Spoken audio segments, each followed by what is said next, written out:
Juna oli myöhässä.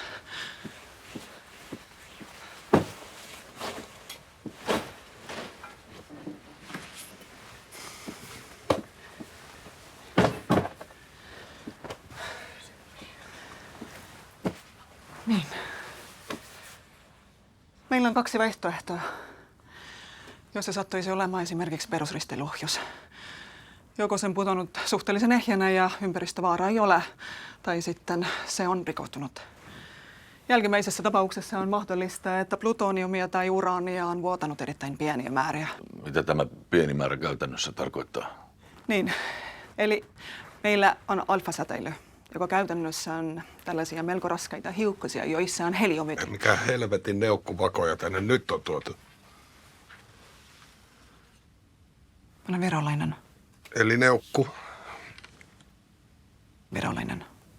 Se loikkas 10 vuotta sitten. Ja sitten meillä on beta-säteily. Niin sanotusti beta-partikkeli. Ja se on hiukan läpitunkevampaa. Eli jos sellainen kappale joutuu esimerkiksi iholle. Niin. Eikö se nähty lentävän järven päällä?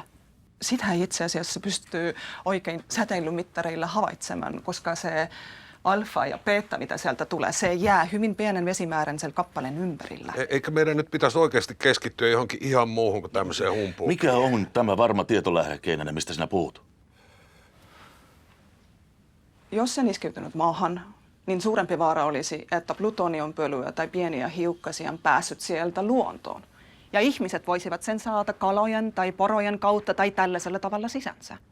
Miten pitää laskea sen koillistuneen nopeus? On se nyt rakettirautua tuosta järvestä joka Pitäisi olla 2-3 metriä sekunnissa. Hahmottaa laskeumaa ja sitten evakuoita. Ei nyt Herran Jumala ruveta evakuoimaan varalta tuhansia ihmisiä, kun tuolla BBC, ABC, kaikki maailman kamerat sojottaa meihin. Toivotaan, että se makaa siellä sedimenteissä. Mutta jos sen vaurioitunut pahasti, se voi myös räjähtää nostettaessa ja se sitten taas on suuronnettomuus. Joo, niin.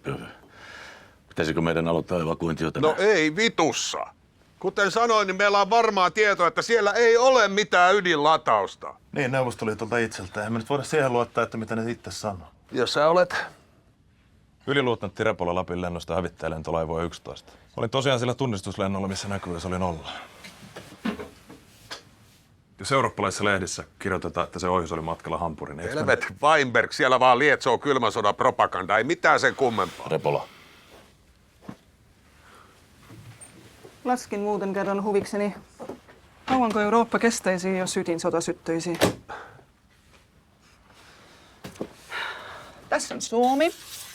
Ja näin tässä on Eurooppa. Nyt ajatellaan, että Neuvostoliitto aloittaa ja lähettää Kaliningradista. Ei meillä ole aikaa piirrellä. Siinä jo menisi 2-3 miljoonaa henkeä.